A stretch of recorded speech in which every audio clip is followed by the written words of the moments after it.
very similar to the technique which I'm going to go over now again, because this is really, really important for anxiety, but you can use it with all other situations when you're managing your rejection sensitive dysphoria, for example.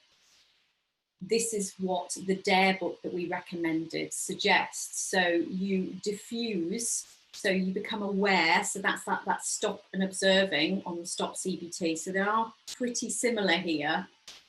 So you become aware of that, and therefore it diffuses it. I'm aware that I'm becoming anxious rather than being caught up in it. Number two is allowing it, and that's not fighting it, which I used to do for years before I employed the methods of that book, which was, oh, I can't feel anxious, I've got to stop this. You just go, okay, I'm feeling anxious, it's going to happen. I'm just going to let it flood over me. I'm going to accept it, and I'm not going to fight it. Number three, part of the allowing is running towards it. So feeling it's part of your day, it's part of your experience for whatever situation you are in.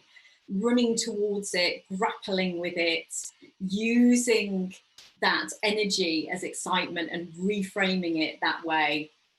And then once you've been able to do that, engage in something that's going to distract you. And one of the best ways to do that is to do something where you're doing something physical, playing a musical instrument, for example, exercising, which will take you out of your mind and really, really distract. And a lot of people employ those techniques as far as their anxiety is concerned. So a lot of this stuff is really, really interwoven. But if you can see what's happening here, we've just got to get those foundations in place so that we're able to employ those techniques. So sleep, nutrition, exercise, embed the habits so that then we can use that stop, observe, and we can have better conversations in our relationships. We can learn to deal with our rejection sensitive dysphoria. We can keep in touch with our friends more. We are more on top of our anxiety with social situations, so we are going to be more social and keep more in touch with friends.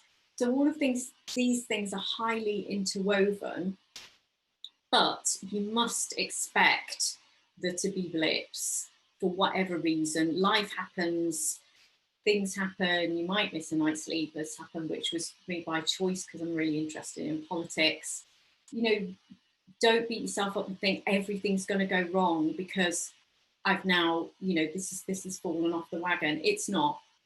You're just working towards getting better. You're working towards embedding those habits and realizing that they're all interwoven. In the same way that with our ADHD, part of accepting our ADHD is accepting both our challenges that we have, which we tackle here at ADHD Unlocked, and embracing our strengths as well.